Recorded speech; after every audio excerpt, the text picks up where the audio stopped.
Buenas tardes a todos los que nos están acompañando en este webinario que tendremos el día de hoy, titulado Área de Recursos Humanos, mis datos, tu responsabilidad. El día de hoy estamos acompañados de un grupo de panelistas que son un grupo de especialistas en el tema de protección de datos personales, acceso a la información, y me complace mucho poder presentar a María Marván Laborde. Ella fue comisionada fundadora del IFAI, es investigadora titular B con enfoque en Derecho Electoral, Derecho a la Información y Democracia, coordina el área de Derecho Electoral y Procesos Democráticos y es parte del Sistema Nacional de Investigadores. Entre sus publicaciones más recientes se aborda el tema de la reforma electoral de 2023, metodologías de investigación jurídica y el impacto de la emergencia sanitaria por COVID-19 en la democracia y procesos electorales. Antes de darte la bienvenida, María, me gustaría comentar con nuestro foro que este ya es el segundo webinario que tenemos con este grupo de expertos. El primer webinario que tuvimos fue sobre gobierno y empresas, también en el tema de la protección de datos personales. Y pues sin más preámbulo, les doy la bienvenida y muchas gracias por este webinario que van a impartir aquí en IntelliJuris. Muchísimas gracias, Mariana. Desde luego queremos, a nombre de todo el grupo, agradecerte a ti y a IntelliJuris el que nos reciban en esta casa tecnológica, en esta casa virtual, para poder platicar con todos ustedes que se han conectado sobre la responsabilidad que significa el manejo de datos personales, y el tema que ahora nos ocupa es de manera exacta y precisa en el área de recursos humanos, es decir, cuando estamos contratando a alguien para que trabaje desde en una pyme hasta en cualquier otra empresa, no importando del tamaño que ésta sea. Jesús, si nos ayudas compartiendo pantalla. Denme un segundo.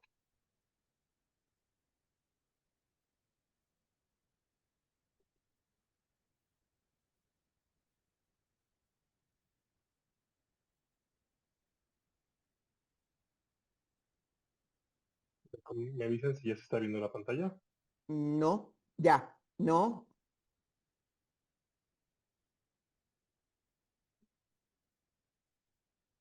Bueno, en lo que se conecta la pantalla, voy presentando a nuestros ponentes del día de hoy. Formamos parte de este equipo, además de la voz, Alfonso Oñate, quien es licenciado en Derecho por la UNAM, con una maestría en jurisprudencia y candidato a doctor por la Universidad de Oxford, especialista en filosofía del derecho, derechos humanos y derecho constitucional. Ha sido consejero fundador del Consejo de la Judicatura Federal y secretario ejecutivo de la Comisión para la Cooperación Laboral de América del Norte, así como secretario de Protección de Datos Personales en el IFAI, profesor en México y en el extranjero. Actualmente preside el Research Center for Justice Standards y la Academia Mexicana de Protección de Datos AC. Bienvenido, Alfonso. Muchísimas gracias por estar esta noche con nosotros. Gracias a IntelliJuris y gracias a ti por la presentación, María. Emanuel Moreno, buen día. Es fundador de Privacidad para Todos y abogado especializado en privacidad, protección de datos personales, cumplimiento normativo y derecho corporativo, con más de 9 años de experiencia. Ofrece asesoramiento estratégico en protección de datos personales y derecho digital, abarcando sectores como banca, servicios financieros, derechos del consumidor y gobernanza corporativa. Es licenciado en Derecho por la UNAM, cuenta con un posgrado en protección de datos personales y está cursando una maestría en la materia, además de haber realizado estudios de Derecho de Empresa en la Universidad de Viena y estar en proceso de certificación por la IAP. Jesús Ulises González, el último, pero no desde luego el menos importante, el Jesús Ulises González Mejía, técnico académico del Instituto de Investigaciones Jurídicas de la UNAM, en donde participa en la línea de investigación en Derecho e Inteligencia Artificial del propio instituto. Es licenciado en Derecho por la UNAM y actualmente se encuentra en proceso de titulación de la maestría, también en Derecho por la UNAM. En el servicio público se desempeñó como jefe de Departamento de Protección de Datos Personales en el INAI de 2010 a 2014, en la que participó en la impartición de la, en la implementación de la primera ley de protección de datos personales. Asimismo, se ha especializado en la Ley General de Archivos, tiene artículos escritos en la Ley General de Archivos comentada y es parte de este equipo. Como les decíamos hace un momento, si podemos pasar a la siguiente, Jesús.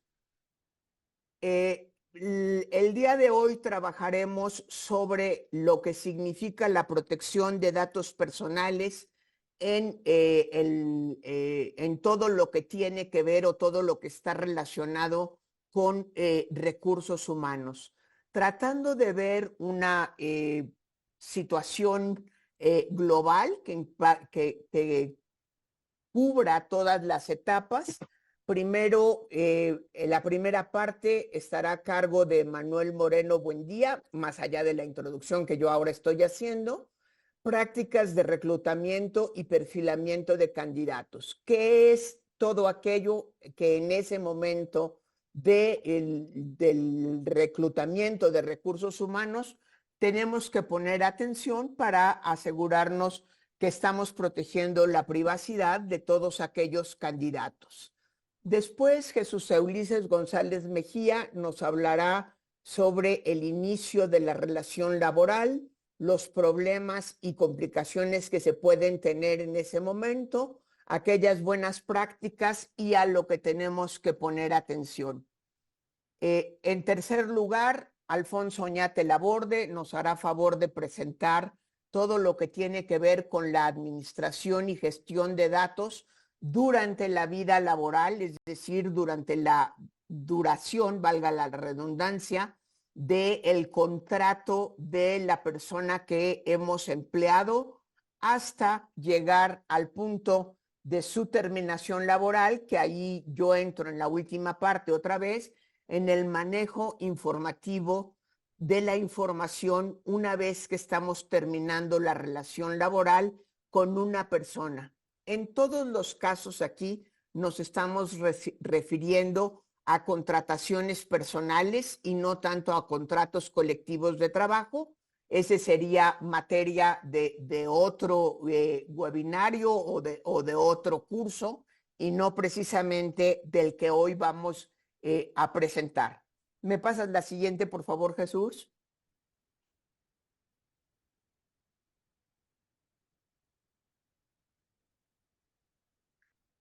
¿Cuál es nuestra preocupación en el día de hoy? Los objetivos que tenemos en este webinario es abarcar los siguientes temas. Manejo adecuado de datos personales en las áreas de recursos humanos o en aquellas personas que se dedican a recursos humanos. Puede ser que algunas pymes ni siquiera tengan propiamente un área de recursos humanos, pero si contratan a una sola persona, pues ya hay que tener cuidado con el manejo de los datos personales. Una revisión de todas las etapas de la vida laboral, ver cómo debemos garantizar la protección de los datos personales, es decir, en última instancia, la privacidad de los empleados. ¿Cuáles son buenas prácticas en esta materia? ¿De qué manera tenemos que preocuparnos por el cumplimiento de la normatividad? La necesidad de que todas las empresas, por pequeñas que sean, las áreas de recursos humanos, insisto, así tengamos solamente 1, 2 o 3 empleados, hasta si tenemos 1000 o más, poder implementar políticas claras de protección de datos personales y cuáles son aquellas medidas de seguridad efectiva. Esperamos que a través del webinario de hoy podamos ir cubriendo todos estos objetivos a lo largo, si me das la siguiente, por favor, Jesús Ulises, a lo largo de todos los ciclos de la vida de la información laboral. A lo mejor algunas de ustedes podrían pensar que la responsabilidad del área de recursos humanos empieza a partir de la contratación. En realidad hay que tener una visión integral. La responsabilidad de la empresa, de quien contrata recursos humanos, empieza desde el proceso de reclutamiento y selección. Después hay que tener prácticas especiales y políticas especiales al momento de la contratación y la apertura del expediente del empleado o la persona que vamos a emplear, que ya decidimos que va a trabajar con nosotros. Después vienen una serie de buenas prácticas y de preocupaciones a lo largo de la administración de la vida laboral, ya sea que esta dure un mes o dure 40 años, tenemos que tener ciertas prácticas específicas y luego cuando termina la relación laboral con una persona que había sido contratada, es allí donde acaba el ciclo de vida de la información laboral hasta el momento en el que terminan ya todas las responsabilidades jurídicas, fiscales y administrativas que nos habían obligado a conservar cierta información. Con esto damos paso a la presentación de Emanuel. Emanuel, tienes el uso de la palabra. Adelante. No es cierto, perdón. Tenemos que ver el cumplimiento legal y los derechos ARCO. Hay que recordar que tenemos dos grandes leyes de protección de datos personales. La Ley Federal de Protección de Datos Personales en posesión de privados, que como su nombre lo dice, tiene que ver con el sector privado, y la Ley General de Protección de Datos Personales en posesión de sujetos obligados, que tiene que ver precisamente con el sector público. Estas leyes, por supuesto, si están ahora conectados, supongo que es porque tienen interés en el tema, saben perfectamente bien que las pueden bajar de internet.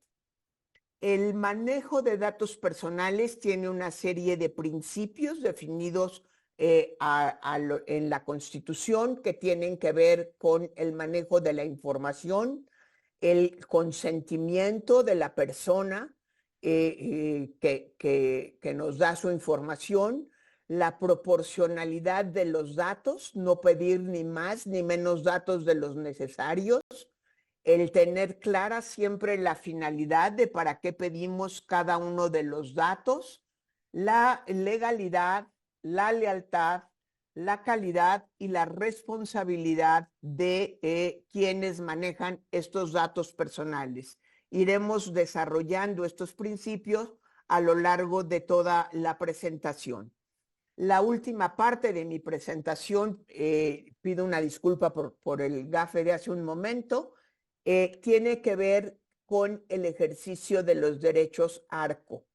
Como muchos de ustedes saben, cualquier persona tiene el derecho de acceso, rectificación, cancelación y oposición de sus datos personales, que los puede ejercer frente a cualquier persona física o jurídica, física o moral, que tiene una base de datos en la que esta persona por alguna razón está inscrito. Esto es verdad también en los ficheros de datos personales relacionados con la contratación y la vida laboral de las personas. Si un empleado o un ex empleado o alguien que fue candidato a un puesto, a la contratación en la empresa en la que manejamos y presentó exámenes y mandó su currículum, etcétera, nos pide acceso, nos pide rectificar, cancelar o oponerse al uso de sus datos personales. Tenemos que tener la seguridad de garantizarle estos derechos. Ahora sí, sin mayores equívocos, Juan Emanuel, te doy el uso de la palabra. Sí, muchas gracias, María, y muchas gracias a todos y a todas por estar conectados aquí, por el interés en el tema, que sin lugar a dudas, tanto seamos especialistas, abogados en el tema o no lo seamos, pero también obviamente somos trabajadores en algún otro lugar, pues es de interés saber qué es los límites y hasta dónde se pueden tratar nuestros datos personales. Precisamente en este contexto, la primera etapa es básicamente cuando nos perfilamos, cuando damos nuestros datos como candidatos, es básicamente cuando solicitamos empleo. Eh, a partir de este momento, aunque aún no haya una relación jurídica, aunque aún no existe una relación laboral, de cualquier forma ya se detonan obligaciones para el empleador de proteger los datos personales. Parte de estas obligaciones, como ya los mencionaba María, parten de los principios y especialmente en esto creo que es importante poner atención en la transparencia y en el consentimiento, que básicamente tiene que ver con la información que nos dan a nosotros como trabajadores o que la empresa le da al trabajador. Para respecto de cómo trata sus datos personales. Esto básicamente se traduce en que deben tener un aviso de privacidad porque es obligatorio informar claramente a los candidatos y a las candidatas, a empleados sobre los datos personales que se van a recabar, cuáles son las finalidades y los alcances de su tratamiento, para qué van a utilizar nuestros datos personales. Obviamente tienen que estar circunscritos o limitados al tema de la relación laboral y básicamente cómo se pueden ejercer los derechos ARCO, de los cuales ya hablaba María, y precisamente, aunque no exista la relación laboral, insisto, de cualquier forma existe una obligación para la empresa para contar con procedimientos y políticas que permitan, obviamente, al trabajador ejercer sus derechos algo. Claro, esto tiene que ser proporcional y adecuado al tamaño de la empresa, ¿no? Claro, no va a ser lo mismo los procedimientos que se establezcan para una empresa que tiene más de 50, más de 100 empleados, a una pyme que quizá puede tener uno o dos, pero de cualquier modo, el hecho de que se tenga nada más uno, dos, cinco empleados, los empleados que sean, no quiere decir que sean mucho menos importantes sus datos, precisamente por eso la legislación les aplica por igual. Eh, Otro de los puntos importantes, no nada más me tienen que informar cuáles son los datos que van a tratar. Precisamente como no hay una relación jurídica todavía, no hay una relación laboral, entonces tiene que haber el consentimiento del candidato o de la candidata para que traten sus datos personales. Pero ojo, este consentimiento no es simplemente nada más llenar una forma y firmar sin leer nada o sin que la empresa te proporcione la información suficiente.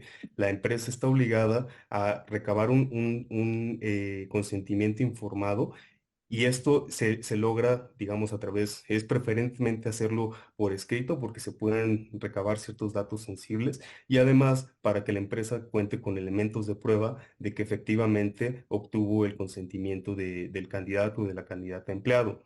Este consentimiento, digamos que se tiene que asegurar que sea lo suficientemente claro para que una vez que firme el empleado de que está el candidato empleado para que sus datos personales sean utilizados, entonces se cierre la cadenita y simplemente la empresa pueda tratar esos datos para el proceso de selección. Obviamente, como vamos a hablar de las distintas etapas, a veces como buena práctica es importante que en el aviso de privacidad se haga referencia también al aviso de privacidad que van a tener que tener las empresas ya que sea aplicable como tal para los empleados, del cual nos va a hablar un poco más de eso Jesús al rato, pero precisamente tiene que haber esta cadenita de consentimientos de que estoy informado para qué tratas mis datos antes de que sea tu empleado, si es que soy tu empleado y una vez que sea tu empleado también y una vez que los terminas, ¿no? Esto se logra todo a través de este aviso de privacidad. Otro de los principios que son importantísimos cumplir y que nosotros como trabajadores también verifiquemos que se cumplan es el de proporcionalidad y legalidad. Básicamente esto lo que menciona es que la empresa no puede recabar datos personales que no sean necesarios o que sean excesivos para lo cual se está recabando. Por ejemplo, esto implica que la empresa tenga que revisar pues, los formularios que utilizan para recabar los datos, ya sea en la propia página web de la empresa, en la aplicación o incluso en presencial, todos los formularios que se recaban para ya sea para que la gente envíe su currículum vitae o para que a través del propio formulario se haga la solicitud de empleo, se tienen que revisar precisamente para evitar que se recabe información sensible o que pueda llegar que pueda dar lugar a temas de discriminación. Por ejemplo, me ha tocado ver en algunos formularios que indebidamente solicitan algunas empresas, por ejemplo, cuál es la religión que tiene el candidato, ¿no? Cuáles son sus afiliaciones políticas o sus creencias filosóficas, más lo político y más lo religioso, en algunos lugares se hace y evidentemente esto, si no hay una justificación clara, que francamente es difícil encontrarla para ciertos puestos, ah, puede llegar puede dar lugar a discriminación indebida, porque precisamente el hecho de que el empleador o el potencial empleador conozca mi religión, eso en qué sentido tendría que afectar para que sea yo un buen candidato a empleado, ¿no? Lo mismo pasa, por ejemplo, para el caso de embarazos. A veces se pregunta si las mujeres están embarazadas, por ejemplo, o si son madres solteras. Bueno, esto claramente también puede llegar a dar discriminación porque no hay una base que te permita decir que precisamente por ese hecho no puede hacer adecuadamente su trabajo. Otra de las prácticas que son muy indebidas en este tipo de etapas es solicitar, bueno, a veces se solicita, a veces no se solicita, se investiga, obviamente ilegalmente, cuáles son las redes sociales, por ejemplo, de los candidatos, se meten y en función del estilo de vida que lleve la persona o no, pues también van tomando decisiones y esto, la verdad es que está en el límite del cumplimiento porque aunque se informe sobre ello y aunque se establezca, se solicite el consentimiento, también es importante que la empresa justifique y tenga documentado por qué y para qué necesite esa información y evitar estos temas de discriminación que desde luego también las demás leyes, la ley para evitar la discriminación es una de ellas, establecen, ¿no? Entonces es importante que la empresa tenga presente esto para evitar pues este tipo de prácticas ilegales o indebidas, no nada más a nivel gerencial, sino también la propia área de recursos humanos debe estar bien informado porque a veces se puede establecer a nivel política en la empresa, pero el área de recursos humanos no está lo suficientemente bien capacitada y se les hace fácil realizar estas prácticas que pueden llevar pues a incumplimientos importantes para la empresa y desde luego pues las sanciones sin dejar de mencionar pues las afectaciones que hay para los propios titulares de la información, es decir, para los candidatos y las candidatas. Es importante revisar también en este sentido los canales de obtención de datos, es evaluar y asegurar el cumplimiento de las obligaciones en estos canales. Por ejemplo, cuando se hace a través de medios digitales, puede hacerse ya actualmente a través de LinkedIn. Es un medio muy común por el cual se solicitan datos personales, pero lo importante es que no importa que se haga a través de la propia página de la empresa, a través de la aplicación o a través de aplicaciones de terceros como LinkedIn o algún otro, no quiere decir que se tenga que dejar de cumplir, ¿no? Entonces, si se hace por LinkedIn, bueno, también en LinkedIn hay que informar dónde se puede consultar el aviso de privacidad completo, solicitar también el consentimiento, todo esto de lo que ya estamos hablando, también aplica, no importa cuál es el canal a través del cual solicites o recibas el CV, ¿no? Puede ser a través de tu propia página de internet, en tu propio formulario, pero también puede ser presencial. En ambos casos se tiene que tener cuidado y cumplir con esto. Y finalmente, y un poco para redundar en lo que ya decíamos, es evitar prácticas legales y discriminatorias, como ya se dijo, la invasión de la privacidad o la información excesiva o desproporcionada, Por ejemplo, en algunos otros casos también se pide domicilio, en donde quizá para algunos trabajos no sea necesario y pueden tomarse decisiones en función de si la persona vive muy lejos o no para llegar al centro de trabajo, y quizá eso también puede llegar a tener discriminación. Todo esto tiene que estar debidamente documentado y establecido y justificado precisamente para que no haya un incumplimiento. De las prácticas ilegales es, por ejemplo, solicitar o recibir datos sensibles sin consentimiento. Y aquí, pues, recordar que los datos sensibles son básicamente todos aquellos que pueden dar lugar a una discriminación o poner en un riesgo grave a sus titulares. Hay un listado en la ley que no es un listado, digamos, limitativo. Eso significa que cualquier información que pueda poner en riesgo el titular o generar una discriminación puede ser considerada datos sensibles, pero la ley da algunos ejemplos. Por ejemplo, la cuestión de datos personales de salud, las opiniones religiosas o filosóficas que ya decíamos, las orientaciones políticas, orientación sexual. Todo este tipo de información entra en la categoría de datos personales sensibles, y tiene que haber un consentimiento escrito y consecuentemente expreso. Y finalmente, otra pues de las prácticas ilegales que se cometen es la toma de decisiones automatizadas sin la intervención humana. Esto básicamente, por ejemplo, si en Internet se tiene un formulario, y el formulario o digamos que el propio software es el que revisa los CVs y tiene palabras clave para decir cuáles sí, cuáles no, les otorga algún peso, y en función de eso, sin que intervenga ningún humano, se decide si se le da o no el empleo al candidato o a la candidata, o si pasa a la siguiente etapa. Eso puede dar lugar a discriminación, porque pues claro que los programas informáticos no son al 100%, digamos, fiables, y por ello debe haber una revisión por parte de algún humano para evitar este tipo de discriminaciones. Y bueno, claramente también se tienen que establecer medidas de seguridad. No importa cuál es la información que se recabe, toda la empresa, no importa si es grande o chica, debe contar con procedimientos claros, como ya dije, adecuados a su propio tamaño, para proteger esa información y que no se haga mal uso de ella, ¿no? De esto también nos van a hablar más adelante Jesús y Alfonso durante el proceso de vida laboral de contratación y administración. Ulises, no sé si me puedes ayudar. Gracias. Un segundo tema que es muy importante durante el tema del reclutamiento es el uso por parte de las empresas de servicios de terceros, coloquialmente conocidos como headhunters, por ejemplo, ¿no? En este es muy importante que la empresa identifique, número uno, cuáles son los roles que van a tener tanto la empresa como el headhunter, es decir, si son encargados o responsables. Esto ya lo habíamos mencionado un poco en el webinario pasado, pero para recapitular y resumir, básicamente un responsable de datos personales es toda aquella persona, empresa, persona física que tome decisiones respecto de la información que se está recabando. Y un encargado de los datos personales, como su nombre lo puede llegar a indicar un poco, es que esta persona, la encargada, no toma decisiones, simplemente recibe las instrucciones de la empresa para tratarlos.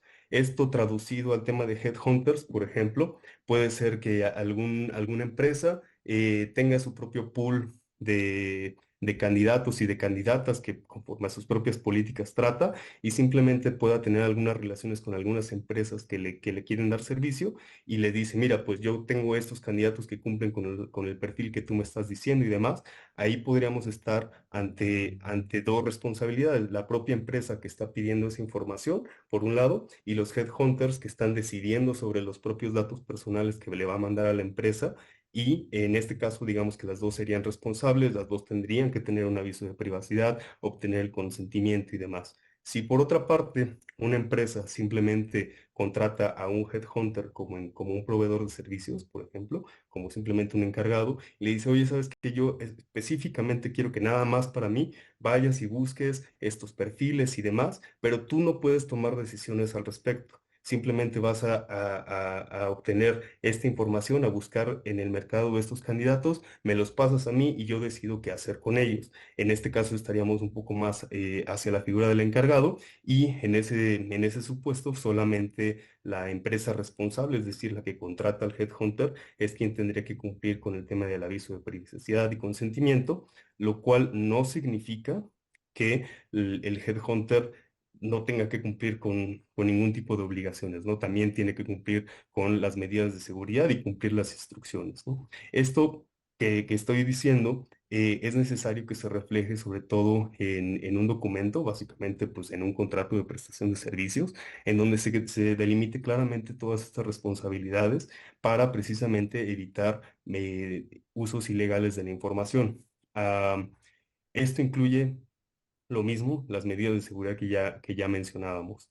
Eh, y finalmente el tema de las obligaciones de conservación y eliminación de datos, que también María va a abundar un poquito en ello al final, pero básicamente lo que se establece es que una vez que las empresas reciben los datos personales y puede haber dos situaciones. En la primera se seleccionó al candidato y si se le pasó a la siguiente etapa o incluso se le contrató, puede haber datos personales recabados durante la etapa de reclutamiento que realmente ya no sean necesarios para la relación laboral y entonces esos, por ejemplo, deban eliminarse. Puede haber aquellos otros que por temas de obligaciones legales tengan que conservarse, entonces esos, digamos que se tienen que bloquear, nada más almacenar y no se tiene que hacer ningún otro uso con ellos. Esto tiene que ver con la responsabilidad que cada una de las empresas va a tener sobre la información, los protocolos precisamente para esta conservación y borrarlos cuando ya no sean necesarios y asegurar sobre todo que los headhunters que se contraten, ya sean personas físicas o incluso morales como otras empresas de headhunters, pues también cumplan con estas obligaciones porque básicamente es una cadenita en donde en cada uno de los elementos de la cadena se tiene que asegurar que haya este tipo de cumplimiento. Y bueno, desde luego, garantizar siempre y en todo momento la confidencialidad y la privacidad de la información que cada uno de los candidatos haya entregado durante estos procesos. Muchísimas gracias, Emanuel. Olvidé decir hace un momento, pero afortunadamente ya lo empezaron a hacer, que al final de las 4 exposiciones tendremos tiempo para resolver algunas de las dudas que se vayan generando. Ya tenemos ahorita algunas preguntas. Les agradecemos mucho a todas las personas que se han conectado desde diferentes partes de la República. Tenemos gentes de la Ciudad de México, por supuesto, pero también Oaxaca, Veracruz, Ciudad Juárez, en fin. Nos da muchísimo gusto que estén con nosotros y sigan haciendo lo que ya empezaron a hacer con una muy buena intuición, empezar a poner preguntas. Les agradecemos mucho a quienes ya nos han puesto preguntas. Hay preguntas súper interesantes. Si en alguna pregunta quieren que se las contestemos a alguno de nosotros en especial, háganoslo saber o pónganlas en general y al final nosotros vamos dándonos la palabra sin atropellarnos para poderlas contestar las preguntas. Jesús Ulises, si quieres continuar con la presentación, ya lo que tiene que ver propiamente con el inicio de la relación laboral. Muchísimas gracias. Gracias, María. Muchas gracias por la invitación y también muchas gracias, IntelliJuris. Pues ya Emanuel nos contaba la parte preliminar de la relación laboral, que es esta parte de la revisión de candidatos, ¿no? Y ahí, como es natural, algunos van a quedarse y algunos no van a quedarse dentro de la organización. Como nos decía Manuel, ese propio proceso tiene su cuerda, digámoslo así, y termina en esa etapa. Estamos hablando de un nuevo sistema de tratamiento de datos personales que se establece a partir de la celebración de un contrato laboral, es decir, el establecimiento de la relación entre el patrón y el trabajador. Esto hace que exista una relación, digamos, principal, que es la relación laboral, y hay una relación accesoria, que es el tratamiento de los datos personales, es decir, la relación entre el titular y el responsable. El titular en este caso será el empleado y el responsable será, como bien decía Emanuel, la empresa, la persona moral o la oficina de gobierno para la cual trabaje este titular. Bueno, pues la parte más importante de esta etapa de la relación jurídica es la documentación de la puesta en marcha del tratamiento de datos personales. Es decir, cómo vamos a documentar que ya inició la relación laboral. Generalmente se les recomienda muchísimo que todo lo tengamos por escrito y que no obviemos la contratación del personal en una contratación simplificada verbal, sino que realmente contratemos en papel, ¿no? y en físico. ¿Qué tenemos que encontrar en el contrato laboral? Pues ya sabemos que tenemos que encontrar la jornada laboral, las obligaciones del trabajador y también las contraobligaciones del empleador, ¿no? Cuánto le va a pagar, qué días de descanso va a tener y todas esas. Ahora, estas obligaciones de cada una de las partes van generando las finalidades, ¿no? Y las finalidades van dando luz a cómo se va a ir tratando, van a ir tratando los datos personales. Como bien decíamos, existen para documentar el consentimiento el contrato y después tenemos un documento que se llama el aviso de privacidad. El aviso de privacidad, ya nos decía Manuel, existe para la etapa de la reclutamiento, pero vamos a generar un documento especializado para la relación laboral. Es decir, aquellas personas que no tienen un contrato no tendrían por qué tener un aviso de privacidad que les incluya toda la relación laboral. Deberían tener un solo aviso de privacidad exclusivamente para el reclutamiento. Y cada vez que pidamos más datos, o sea, entre más datos pidamos, más obligaciones tenemos, ¿no? El consentimiento es una de esas cosas que va siendo más agravado conforme más datos y más datos complejos tengamos. Si tenemos poquitos datos, datos de ubicación, datos de nuestro nombre, nuestro domicilio, etcétera, que son datos personales sensibles, digo, no sensibles, estos se pueden obtener con el consentimiento tácito. Si tenemos datos personales de carácter financiero, vamos a tener que utilizar el consentimiento expreso. Pero como bien decía Manuel, si obtenemos datos personales sensibles, es decir, aquellos que ponen en riesgo prácticas discriminatorias de los titulares, vamos a tener que recabar el consentimiento expreso y por escrito. Tanto en el contrato como en el aviso de privacidad se sugiere que acompañen este consentimiento plasmado. Si es tácito, no importa cómo se ponga. Si es expreso, tiene que ser en algún mecanismo que lo documente. Y si es expreso y por escrito, tiene que asentarse la firma autógrafa o la firma electrónica. Son los únicos medios que nos permiten las normas para entender el consentimiento expreso y por escrito. Como les decía, la relación inicial o la principal es la relación laboral y también por ello se acompañan las finalidades principales. Es decir, las finalidades principales del tratamiento de datos personales durante la contratación va a ser para que tengamos datos para poder pagarle a la gente, la administración de nómina, la gestión del desempeño de los trabajadores, si llega tarde, a qué hora llega, etcétera. Eso es una cuestión natural de la relación laboral y son datos que se van recabando durante la propia contratación. Ahora, también al inicio de la relación laboral existen ciertas obligaciones de cumplimiento, que es darle registro a las personas en las diferentes instancias.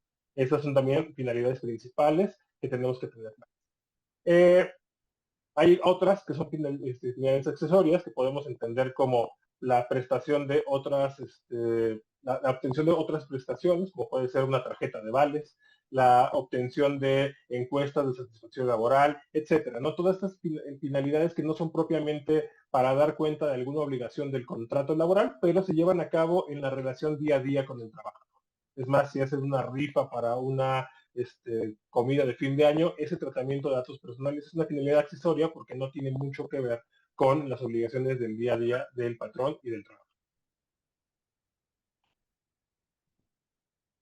Otra parte que es importante que tengamos muy clara al inicio de la relación laboral es esta situación de la correcta transmisión de la información. Es decir, cuando hacemos la inscripción de nuestros trabajadores o de los trabajadores de la empresa, tenemos que tener mucho cuidado en cómo los registramos ante las diferentes instancias de gobierno a las cuales tenemos obligación. Como ustedes saben, tenemos la obligación de dar de alta a nuestros trabajadores al IMSS, cuando es el caso, al ISSSTE, de ser el caso del sector público, o al Instituto Local de Seguridad Social.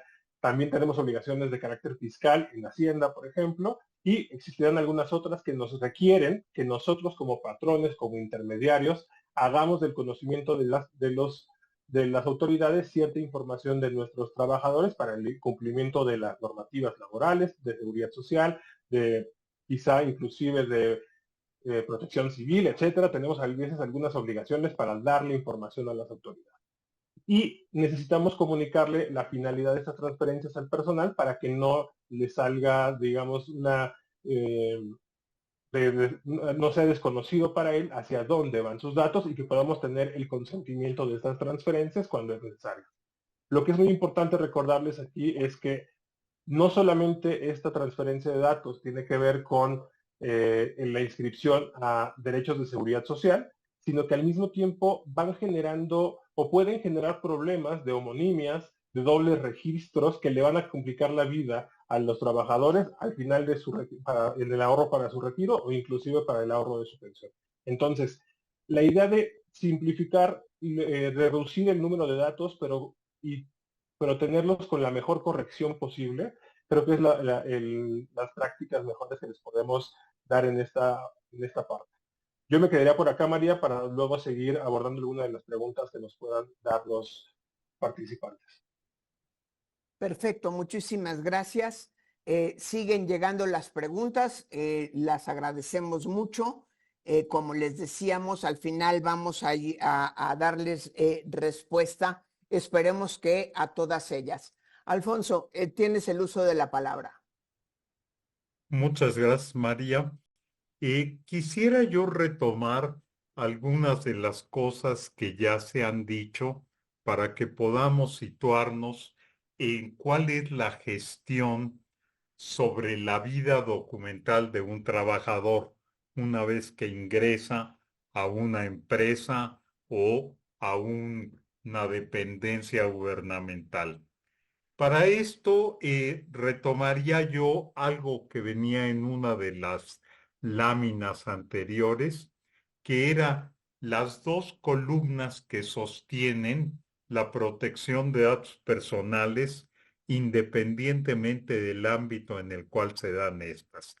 Por un lado, la Ley Federal de Protección de Datos Personales en posesión de los particulares, que es la que tiene que ver fundamentalmente con todas aquellas relaciones laborales en el sector privado, y por el otro, la Ley General de Protección de Datos Personales en posesión de sujetos obligados y las leyes que derivan de esta en las distintas entidades federativas. Este marco, recordarán ustedes en aquella diapositiva, tenía una serie de principios. Estos principios son prácticamente los mismos tanto para el ámbito privado como para el ámbito público.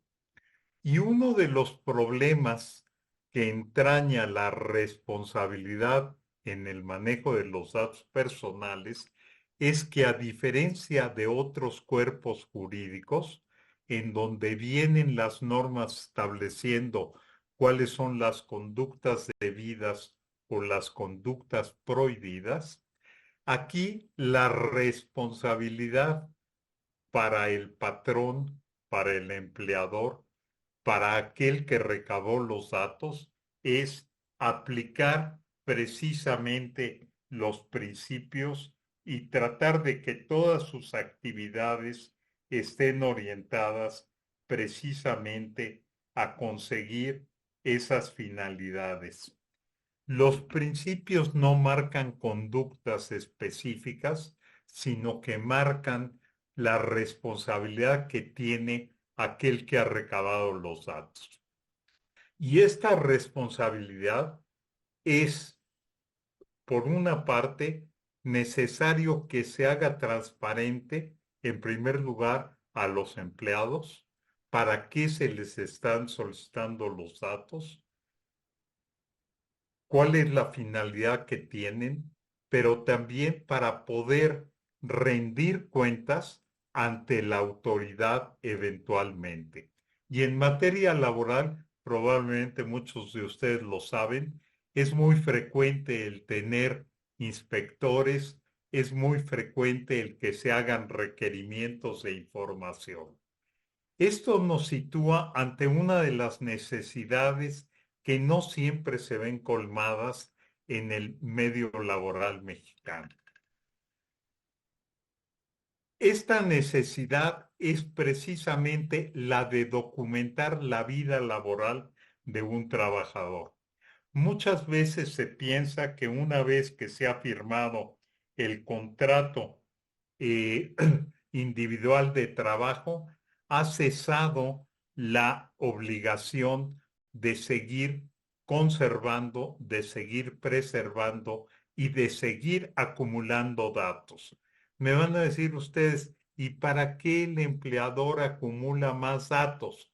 Ya todos los datos que requería los obtuvo al momento de la contratación, y de ser una empresa o un negocio más o menos bien organizado, constan estos precisamente en el contrato. Pero no es así.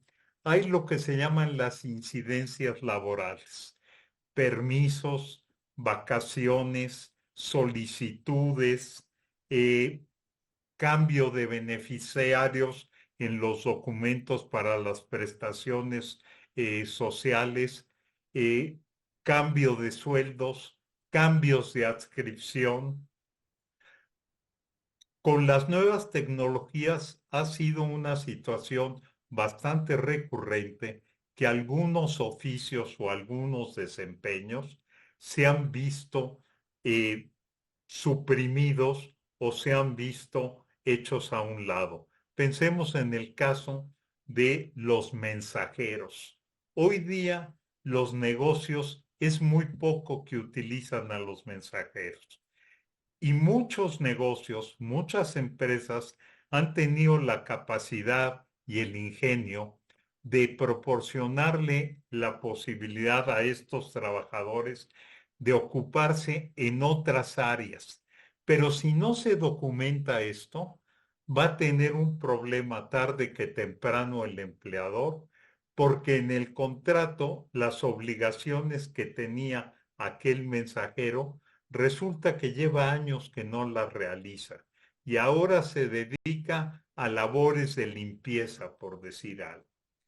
Y estos problemas, si no están documentados, van a traer realmente dolores de cabeza para el empleador. Recordemos que en materia laboral, la carga de la prueba siempre corresponde al patrón o al empleador. ¿Cuál es la mejor manera de prepararse un empleador o un patrón ante estas circunstancias? Tener todo absolutamente documentado para que en el momento en el cual se tenga que acudir ante una autoridad pueda perfectamente demostrarse cuál es la situación. Hay una muy buena práctica que se sigue en las empresas de mediano tamaño y por supuesto en las grandes, que son las evaluaciones periódicas entre el jefe inmediato y el subordinado. Estas evaluaciones, que son semestrales o anuales, deben hacerse constar y además acompañarse de la firma de ambos que participan en esta evaluación, porque es una manera de dar seguimiento al desempeño y que ante la eventualidad de un problema de carácter laboral, no va a ser la palabra del trabajador frente al patrón o frente a la administración. Este tipo de seguimiento o gestión de la información es muy importante que la lleve a cabo la Dirección de Recursos Humanos, Departamento de Recursos Humanos o el encargado de ello. Y otro de los defectos que vemos en las organizaciones mexicanas es que estos encargados de recursos humanos no tienen la capacitación adecuada. Dejemos la parte administrativa, que normalmente sí la manejan, pero no la de protección de datos personales. Una de las características que tiene el derecho laboral en materia de protección de datos personales es que no importa si se trata de un trabajador de confianza o de un trabajador de base, de un trabajador que lleva muchos años en la empresa o que se acaba de incorporar. Todos están protegidos igualmente en materia de datos personales que han puesto al cuidado y a la responsabilidad de su empleador. ¿Cuál es la fundamental responsabilidad del empleador? Es que haya confidencialidad en la información, integridad y la responsabilidad se haya no solamente efectuado, sino que se pueda demostrar en cualquier momento y que sea debidamente acreditable. Como decía yo hace un momento, al tratarse de principios, no son conductas que se presentan o no, sino que son las prácticas y las políticas de una empresa, de un negocio o de un patrono que sea una persona física quien debe demostrar en todo momento que ha puesto el cuidado. Fundamentalmente, en el caso de los datos personales que corresponden al área de recursos humanos o a la persona encargada de recursos humanos, es controlar quién tiene acceso a la información. Este acceso no importa que la información esté en papel o sea información digital, no importa que la tenga un tercero en la nube o que la tenga un administrador quizás en un país distinto y que le esté haciendo un outsourcing de tipo administrativo a la empresa. Quien es el responsable ante el trabajador y ante la autoridad es precisamente el empleador y tendrá en todo momento que rendir cuentas. Van a decir ustedes, ¿y de dónde sale tanta información? ¿Y de dónde salen tantos datos personales en la vida laboral de un empleado? Pensemos nada más en dos casos recientes. La norma oficial mexicana 35 del año 2018. ¿A qué se refiere esta norma oficial mexicana? Los factores de riesgo psicosocial en el centro de trabajo, y subrayo centro de trabajo.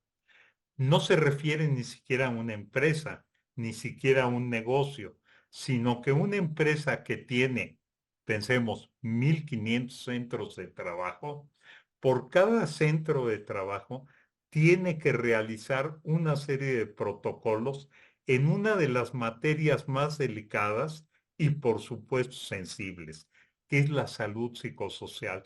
Todos hemos escuchado acerca de agresiones en el centro de trabajo, acoso laboral, acoso sexual, discriminación. Este tipo de problemas surgen en todos los centros de trabajo.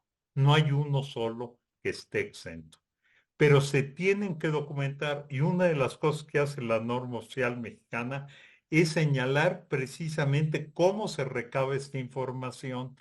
Ustedes imaginen el levantamiento de una encuesta a nivel centro de trabajo, lo que significa dentro del propio centro de trabajo. Es muy delicada la información que ahí se tiene y a final de cuentas es la responsabilidad del propio negocio tener en todo momento asegurado que la información no es accesible a personas que no tengan el acceso.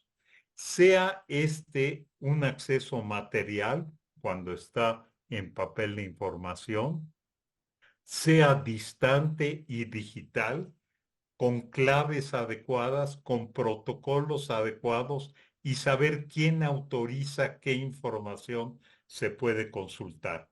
La otra norma oficial mexicana que anuncié y que quiero referir es todavía más reciente, es de 2023. Es la norma oficial mexicana 37, también de la Secretaría de Trabajo y Previsión Social, y se refiere a teletrabajo. En esta materia de teletrabajo hay cantidad de aspectos que inciden en la protección de datos personales. ¿Puede el empleador requerir información sobre el lugar en donde habita el trabajador? La respuesta inmediata es sí, pero no cualquier información, solamente aquella información que incide en el desempeño de su trabajo. Otro aspecto muy importante del teletrabajo o trabajo a distancia es que si no está bien documentado, con toda seguridad va a traer aparejados conflictos laborales. ¿Por qué? Porque van a decir, a mí me autorizaron que 4 días a la semana trabajara yo desde casa.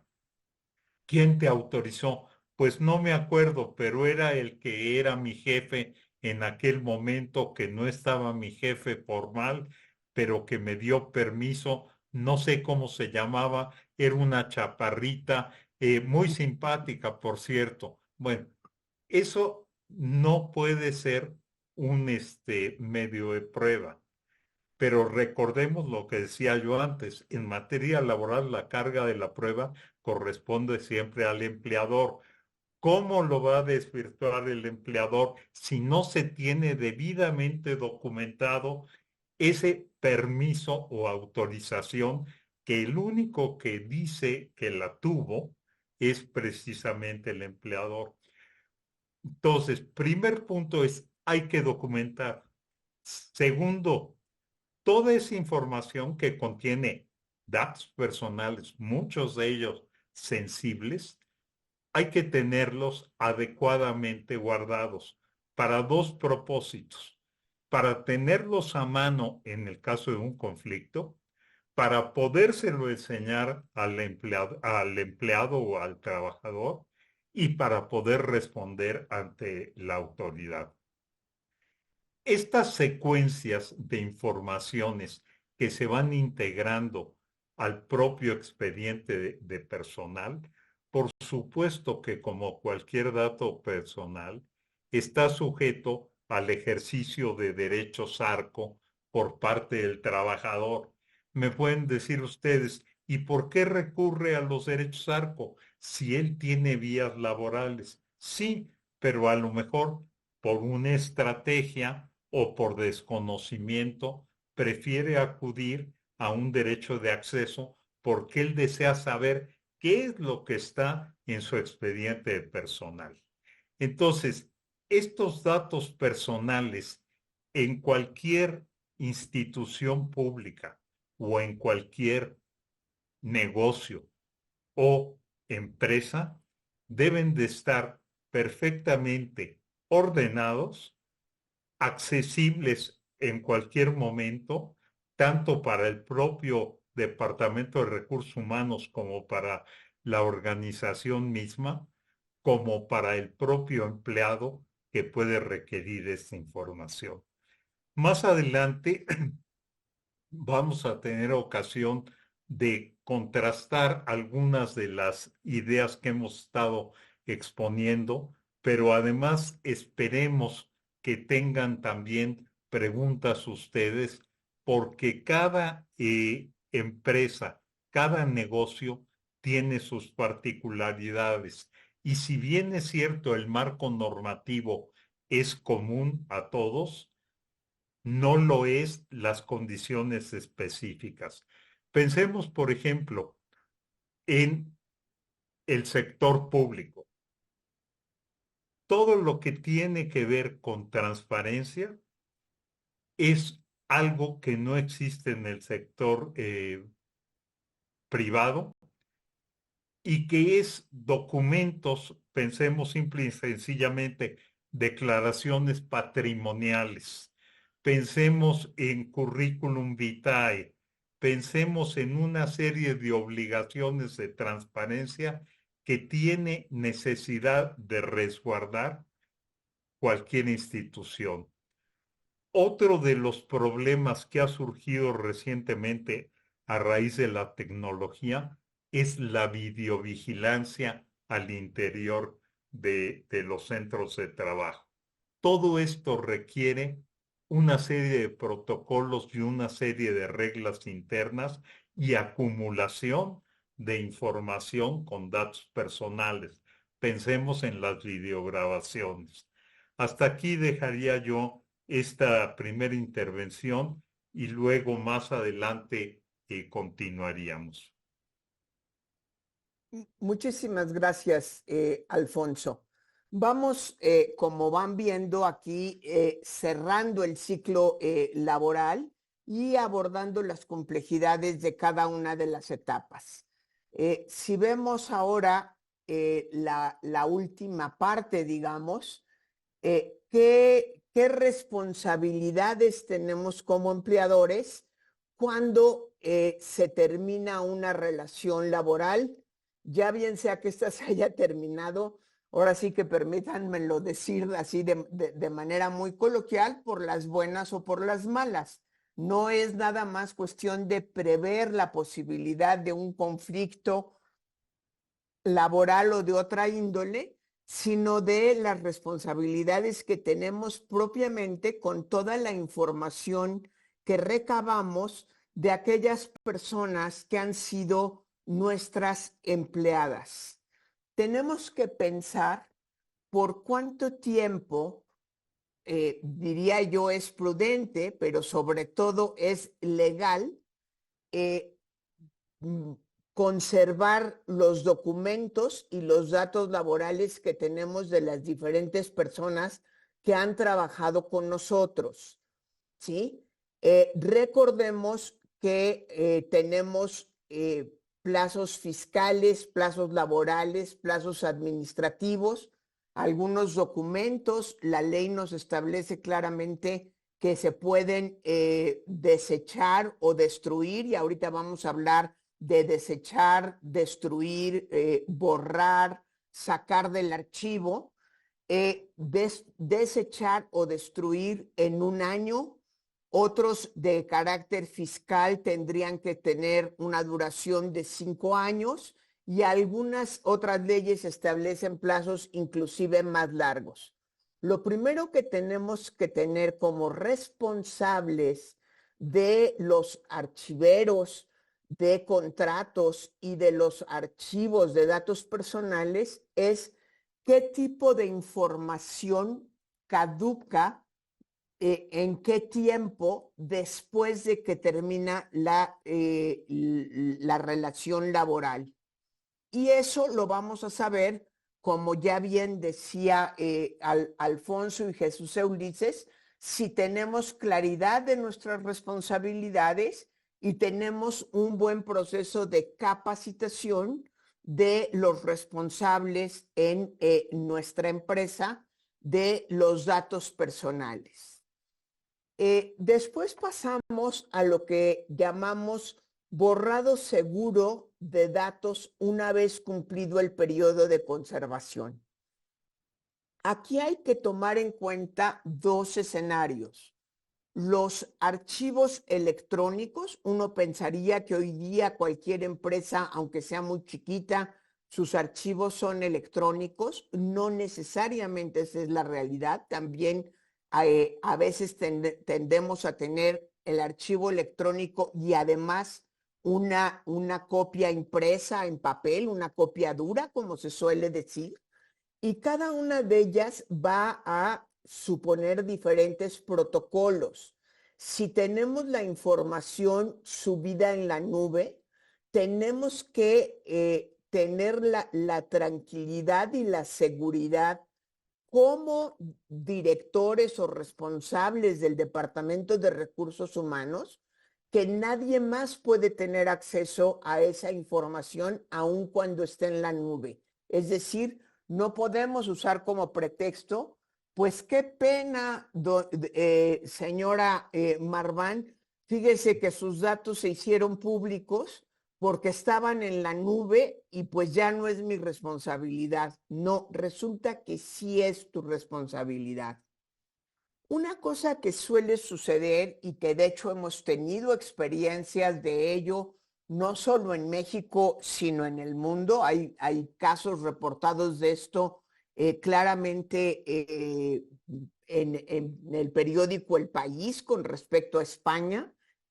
Son casos en los que de pronto se van a limpiar los archivos, sacamos todos los archivos correspondientes al año 2018 porque ya fiscalmente no los tengo que sacar, los echo en una bolsa de papel, los tiro a la basura en la parte de atrás de la oficina y de pronto alguien encuentra esa bolsa de datos y empieza a revisarla y a encontrar cuáles son mis prácticas en el manejo de datos personales. Eso implica responsabilidades legales que pueden tener graves consecuencias en términos laborales y en términos de protección de datos personales. Recuerdo claramente el caso que reportaba El País, tenía que ver más con lo que nos platicaba hace rato Emanuel, con el proceso de selección, anotaciones a mano en las solicitudes de trabajo. Estoy citando lo que recuerdo de ese artículo. A esta señora no la contraten, está gordita y está muy fea, ¿sí? Recuerdo una en la que claramente decía, esta señora está muy prieta, seguramente será peruana, ¿sí? Ese tipo de cosas se las cacharon, digamos, a una empresa en el basurero de la empresa y les generaron multas por la Agencia de Protección de Datos Personales en España. Bueno, en México también está prohibido. La forma más común de que haya filtraciones de datos personales es por querernos pasar de ecologistas.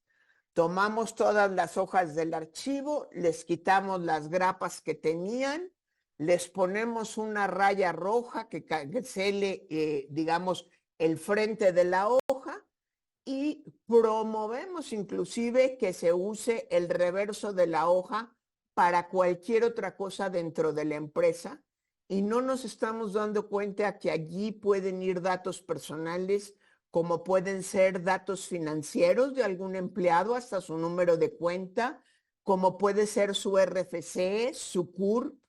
Ese tipo de malas prácticas solamente las podemos prevenir a través de estar conscientes de ellos y a través de darnos cuenta de la necesidad de autocapacitarnos, si es que yo sola soy el Departamento de Recursos Humanos, o generar procesos de capacitación para todas las personas que están vinculadas con recursos humanos.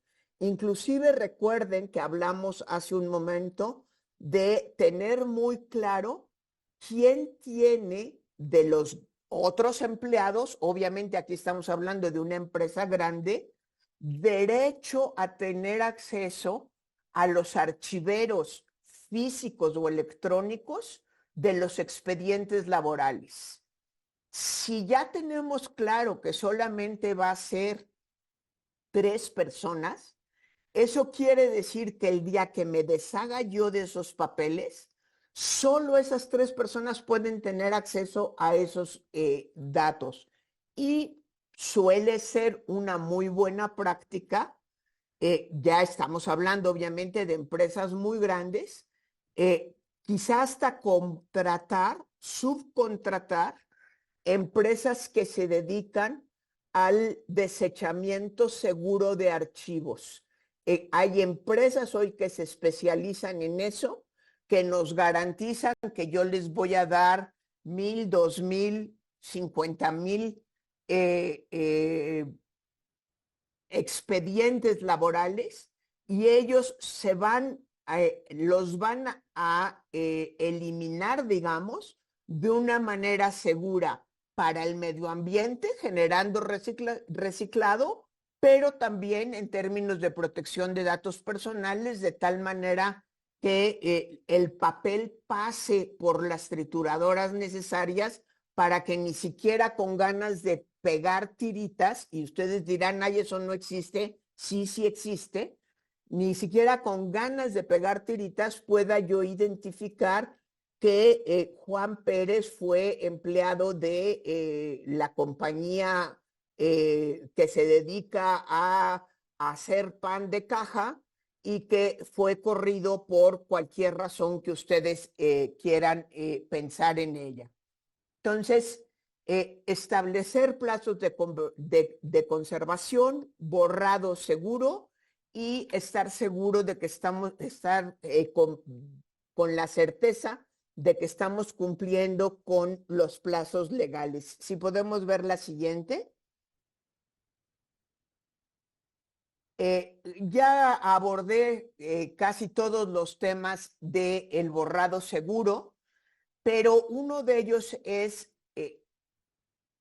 tenemos la certeza que no nos podemos deshacer de todos los datos del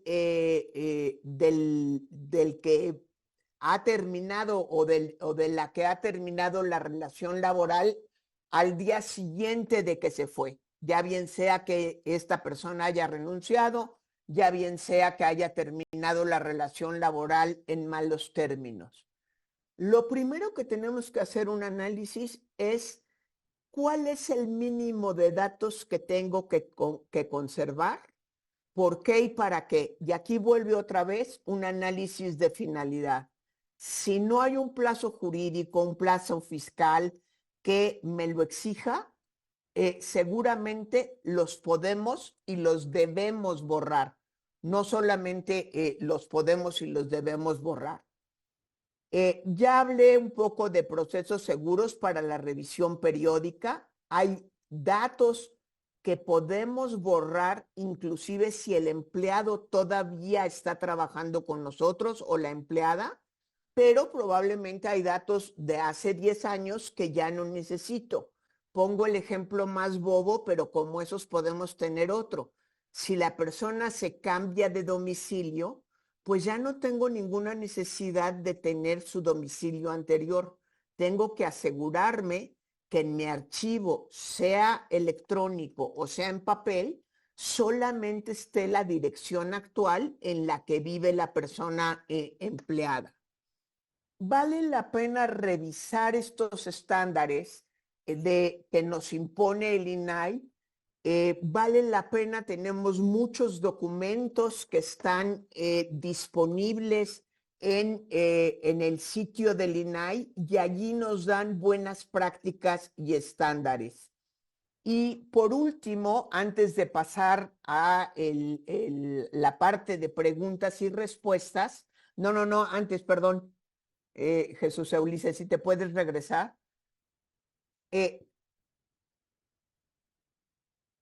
Allí existe la práctica del bloqueo y medidas de seguridad. Es decir, una vez que se ha terminado la relación laboral con alguna persona, sobre todo si tenemos una gran base de datos de manera electrónica, tendríamos que separarla, por decirlo de alguna manera, tendríamos que separarla del resto del archivo que está activo y bloquearla de tal manera que solo cuando se presente una eventualidad laboral o solo cuando se presente una eventualidad fiscal, digamos, desbloqueemos y haya una persona o el número mínimo de personas que pueden desbloquear esa información.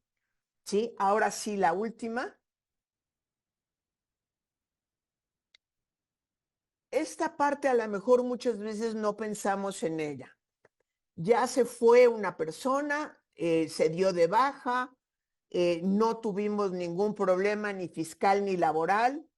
Pues yo creo que yo voy a tirar a la basura todo lo que tiene que ver con su contratación, incluido el original de su acta de nacimiento que me entregó. Desde luego que no podemos hacer eso.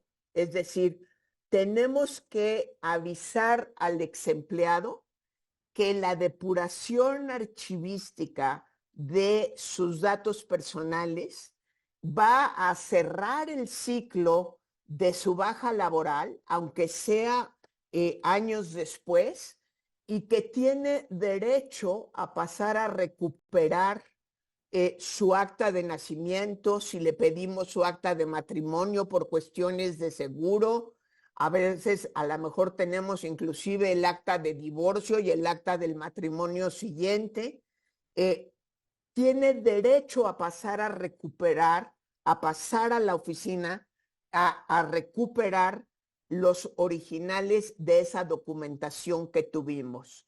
Si no nos quedamos con originales y nada más tenemos copias electrónicas, pues entonces la podemos borrar a través de los procedimientos de borrados seguros. Y hay que tener por último claro, al igual que a lo largo de toda la vida laboral, que un ex empleado, por ser ex empleado, no pierde sus derechos ARCO: acceso, rectificación, cancelación y oposición.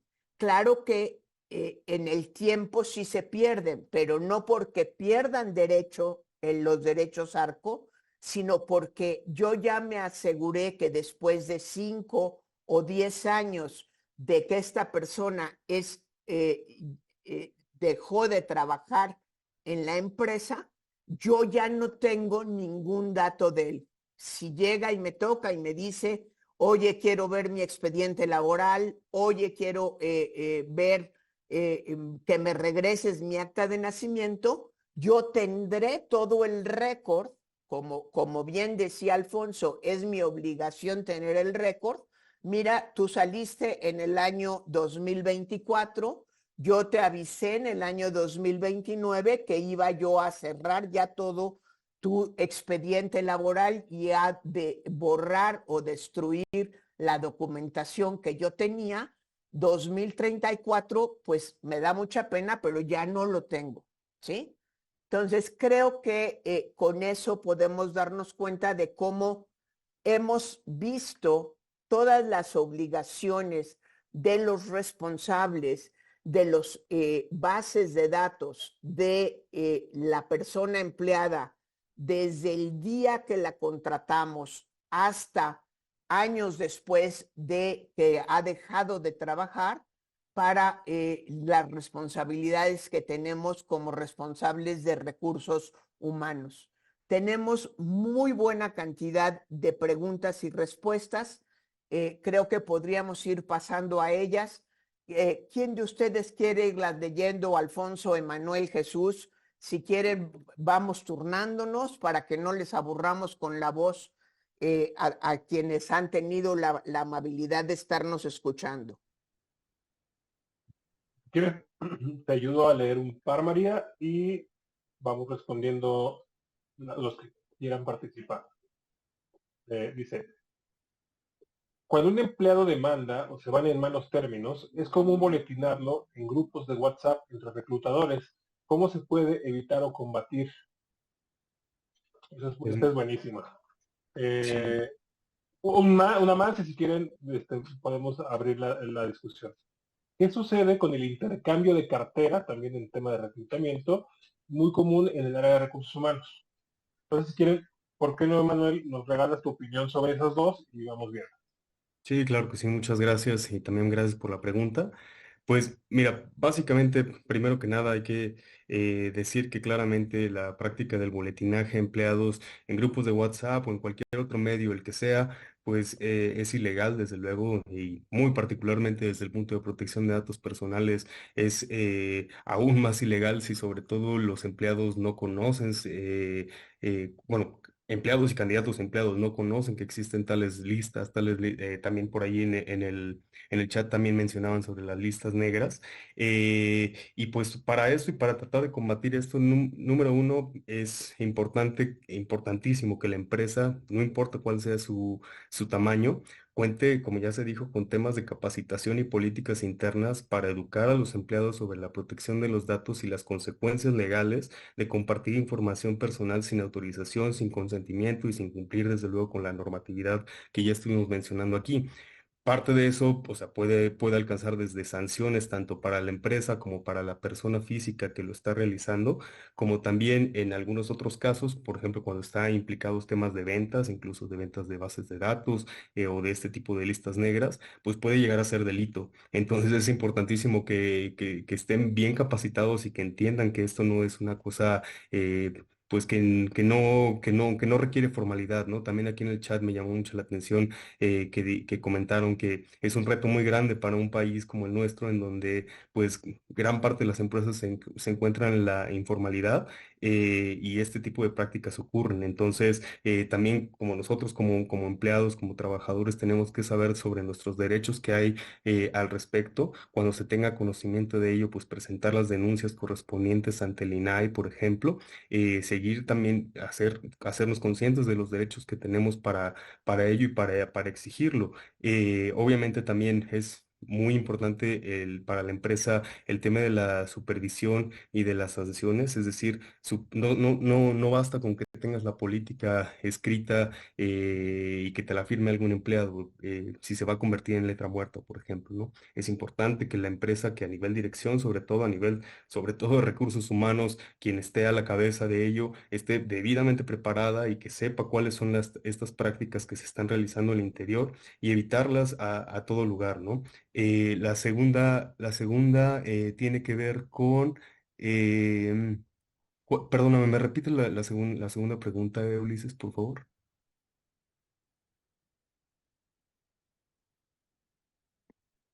Se refiere a la venta de cartera, que es un poco lo mismo, ¿no? Sí, exacto. O sea, es básicamente lo mismo. Aquí la venta de cartera, básicamente todas estas preguntas se tienen que responder en función del tema de los principios. Y como ya dijimos, los principios son importantísimos porque nos van a ayudar a responder estas preguntas y es básicamente el tema de la información. Si los empleados no, candidatos a empleados o empleados como tal, no saben que existen este intercambio de cartera, no sabe qué datos, a quiénes se les proporcionan, cuándo, para qué, y mucho menos existe el consentimiento, desde luego que también es ilegal y puede dar lugar a las sanciones que ya mencionamos, y esto también tiene que formar parte del tema de la capacitación y de la supervisión, y como empleados, pues también de echar a andar a las autoridades, en este caso al INAI, para que no importa que la empresa se encuentre en informalidad, no importa digamos, laboral, no importa el tamaño de la empresa, que existen estos mecanismos de denuncia y de supervisión por parte de las autoridades para que empiecen a cumplir, porque de otra manera, si no hay denuncias, si no hay ningún tipo de protesta en este sentido, por las vías legales también, va a continuar ocurriendo, ¿no? Muchísimas gracias, Emanuel. Aquí hay otra pregunta que es muy importante, que de alguna manera podríamos pensar que está relacionada también con los headhunters o que aplican las mismas restricciones y obligaciones de headhunters, pero es un poco más específica.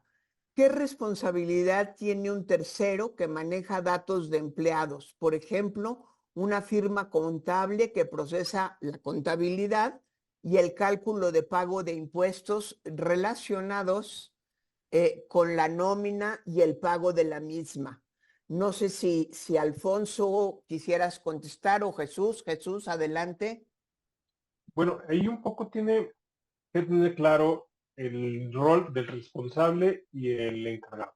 ¿No? En este caso, el responsable es la empresa que está contratando al trabajador y a esta empresa de contabilidad, y la empresa de contabilidad se convierte en el encargado que trata la información en nombre y representación del responsable. Entonces, ¿qué obligaciones tiene? Prácticamente son aquellas que ponen en el contrato, ¿no? Debe existir un contrato de remisión de datos personales en la que puedan tener qué datos, para qué finalidades y en qué contexto se va a llevar el tratamiento. Ya vieron ustedes bien la finalidad, se pone incluso en la pregunta, para el cálculo de nóminas y el pago de impuestos. Bueno, pues esas finalidades van a tener que ponerse en un contrato y establecerse los mecanismos de transferencia, los mecanismos para poder hacer valer el aviso de privacidad y las condiciones que ofreció el responsable en las oficinas del encargado. Es decir, tiene que ser una extensión casi del responsable, nuestro encargado, aplicando todas las medidas de seguridad y las medidas de responsabilidad que el responsable dijo que iba a meter en el tratamiento. Yo creo que es el estándar que podríamos decir hasta acá. No sé si alguien más quisiera aportar algo sobre esa pregunta. Pues yo nada más cerrar con el hecho de que normalmente los prestadores, no en todos los casos, pero normalmente los prestadores de servicios son encargados de los datos personales que le proporciona la empresa contratante. Entonces, básicamente tiene que seguir todas las instrucciones y políticas de la empresa responsable.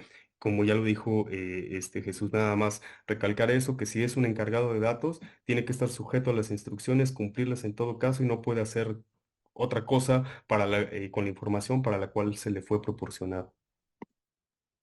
Tenemos otra pregunta. ¿Se puede solicitar certificado médico al empleado o al futuro empleado?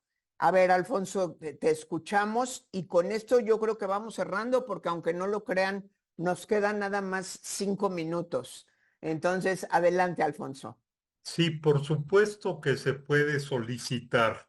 Es más, muchas empresas requieren que los candidatos para un determinado trabajo se sometan a exámenes médicos. Pensemos, por ejemplo, una aerolínea. Dadas las características del trabajo, exige exámenes médicos. Pensemos en conductores de ambulancias. Lo mismo sucede. Aquí el asunto, como muchas cosas en protección de datos personales, tiene que ver con la finalidad y con la proporcionalidad. Si el trabajo que va a desempeñar alguien requiere condiciones, atributos o habilidades específicas, por supuesto que se puede solicitar. Un problema más complicado, y aprovecho para meterlo aquí, es si es válido o no solicitar un comprobante de no antecedentes penales. Esa es una práctica muy común en México y, de nuevo, las respuestas vienen, ¿cuál es la finalidad? Si es para un cajero de banco, podría considerarse que es proporcional el solicitarlo. Aunque aquí tenemos que ir a la realidad. Uno de los problemas de la Carta de no antecedentes penales en México es que la de la Federación no tiene información respecto a las entidades federativas. Entonces, esa carta de no antecedentes penales puede ser un indicio en el mejor de los casos. Pero sí se pueden solicitar exámenes médicos. Ahora, examen de gravidez, que creo que Manuel se refirió a él, podría ser aconsejable si el trabajo requiere ciertas condiciones. Nuevamente, el principio de finalidad nos dará la respuesta. Muchísimas gracias, Alfonso. Si quieres hacer un último comentario y cerrar, Jesús Ulises y después Emanuel, y ya cerramos porque nos quedan 4 minutitos. Yo no las voy a leer porque son largas las preguntas, pero es la que se refiere acerca de la destrucción de documentos en un tema de acoso laboral. Pues ahí, si estamos hablando del sector público, lo que tenemos que tener claro es que la administración de la información está muy, muy regulada, ¿no? Entonces, tenemos leyes que están, la Ley de Protección de Datos Personales tiene algunas obligaciones, la Ley General de Archivos tiene otras obligaciones, y tenemos también el Código Penal y las reglamentaciones en materia administrativa. Entonces tenemos 2 niveles al menos de responsabilidades para este jefe que está utilizando esta información. En el tema administrativo, se tiene que acudir al órgano interno de control para poder levantar la denuncia porque existe una falta administrativa que es la destrucción de información. Ahora, si se destruyó información o se alteró o se sustrajo información de fuentes que son de carácter público, también se puede haber configurado un delito penal, ¿no? El Código Penal tiene una especificación para la sustracción de información pública que también tiene una pena. Entonces también se le puede activar una responsabilidad penal a esta persona. Y por último, rapidísimo, en el tema de la grabación para personas empleadas para marketing, ojo, pueden pedir su acceso a datos personales, la cancelación de ser el caso, y también está puesto en la mesa el derecho a la propia imagen, que es otro derecho, pero también se está vulnerando en tanto que no se le pidió el consentimiento informado a la persona para qué querían esa imagen, y más en el caso que les pueda generar algún ataque a su honra o dignidad por las burlas que se mencionaban, ¿no? Creo que por ahí yo lo dejaría, y muchas gracias, María, otra vez. Muchas gracias, Jesús Ulises, gracias a ti. Emanuel, un último comentario de cierre. Sí, muchas gracias. Pues nada más, para resumir, yo creo que esto, como también mencionan en el chat, es un tema, como pueden ver, demasiado amplio y muy importante que lo conozcamos tanto como profesionistas, como que nos dedicamos precisamente a esto, a la cuestión del derecho, como para aquellos que no, pero que también son empleados y también tienen este tipo de derechos. Y yo creo que es importante también recordar que a veces en el tema de la empresa, en el tema de las instituciones, como han escrito algunas otras personas, pues viene mucho el tema de la vigilancia y del control de las personas a través precisamente de prácticas que no deberían ser y que son ilegales, ¿no? Entonces, yo creo que me da gusto que todos aquí estén muy interesados en el tema y pues posiblemente podríamos estar pensando en hacer ya sea una segunda parte del webinario o quizá por ahí algún curso para precisamente ahondar más específicamente en cada una de estas dudas y que desde luego todas las personas salgan mucho mejor preparadas y con conocimiento suficiente del cual también pudimos aquí compartir, ¿no? Pero muchas gracias por asistir. Muchísimas gracias, Emanuel. A nombre de Alfonso, de Jesús Ulises, de Manuel y del mío propio, muchas gracias a todos ustedes, a todas ustedes por el favor de su atención. Estaremos trabajando de manera permanente con IntelliJuris. Es un tema que a los 4 que aquí estamos nos apasiona, lo conocemos porque nos gusta y nos gusta porque lo conocemos. Y dejamos ahí nuestro correo electrónico para si tienen más dudas. Vi por ahí algunos saludos, tanto personales de alguien que fue mi alumno en el ITESO, como de otras personas que nos hicieron favor de acompañarnos. Son exactamente las 8:30. Les agradecemos a todos que se hayan conectado. Esperemos que, al igual que nosotros, hayamos aprendido mucho y que se vayan con muchas dudas, muchas preocupaciones y certezas de la gran responsabilidad que significa manejar los datos personales de otros. Nos están prestando algo muy preciado. Imagínense ustedes que les damos una cajita de joyas de otra persona que se nos las dan a que la custodiemos. Ese es el tamaño de responsabilidad que tenemos cuando manejamos los datos personales de otras personas. Muchísimas gracias, muy buenas noches.